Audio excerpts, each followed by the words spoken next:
आज की कहानी का शीर्षक है तोते की सीख। एक जंगल में आम के पेड़ पर एक तोता रहता था। वो हमेशा खुश रहता था। दिन भर वो आम के मीठे फल खाता और पेड़ की हरी भरी डालियों में झूलते हुए गाना गाता था। लेकिन फिर ऐसा हुआ कि जंगल में सूखा पड़ गया। वहाँ के सारे पेड़ पौधे और तालाब सूख गए। जंगल के सब पशु पक्षी जंगल छोड़कर दूर किसी अन्य ठिकाने पर चले गए।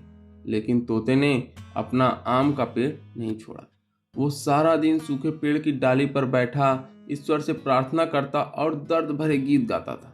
फल और पानी न मिलने के कारण तोता कमजोर और दुबला होने लगा था। एक दिन उस जंगल के रास्ते से साधु की एक मंडली गुजरी।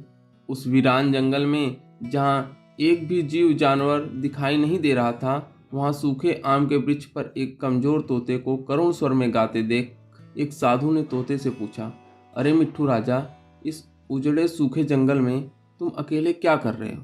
भूख प्यास से तुम बेहाल दिखते हो। तुम्हारे सारे सगी साथी पशु पक्षी अपना घर छोड़ दूसरी जगह चले गए। तुम भी चले जाओ, दूर किसी पेड़ में अपनी जान बचाओ। साधु की बात सुनकर तोते ने विनम्र और उदार स्वर में जवाब दिया, नहीं साधु महात्मा जी, मैं ऐसा नहीं कर सकता। मैंने इस पेड़ पर बने कोटर में जन्म लिया, यहीं मैं पला बढ़ा। इस पेड़ के मीठे फल खाकर मैं जीता रहा। इसी छायादार पत्तियों के बीच चैन से जीवन बिताया। यहीं मैंने कितने मित्र बनाए। इस पेड़ ने मुझे कितनी बार दुश्मनों से बचाया। इसके साथ मैंने जीवन के कितने सुख भरे दिन बिताए। लेकिन आज जब इस वृक्ष का बुरा वक्त है तो मैं इसे कैसे त्याग दूं? जिसके साथ सुख भरे दिन बिताए उसके साथ अब दुख के दिन भी बांटूंगा। तोते की बातें सुनकर साधु जन बहुत प्रसन्न हुए।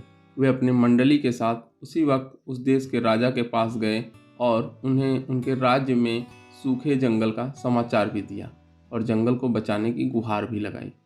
सारी बातें सुनकर राजा ने तुरंत एक विशाल नहर खुदवाकर जंगल तक पानी पहुंचाने की व्यवस्था की। फिर देखते ही देखते जंगल के सारे पेड़ पौधों के साथ आम का वो पेड़ भी हरा भरा हो गया और उसमें खूब मीठे फल लगे। जंगल के सारे पशु पक्षी वापस अपने घर लौट आए और तोते को धन्यवाद दिया। तोता अपने आम के पेड़ से लिपटकर खुशी के गीत गाने लगा। जंगल में खुशियां लौट आईं। इस कहानी से हमें यह सीख मिलती है कि बुरे वक्त में हमें हमारे अपनों का साथ नहीं छोड़ना चाहिए। ऐसी ही कहानियों के लिए बने रहिए कहानियाँ.com पर।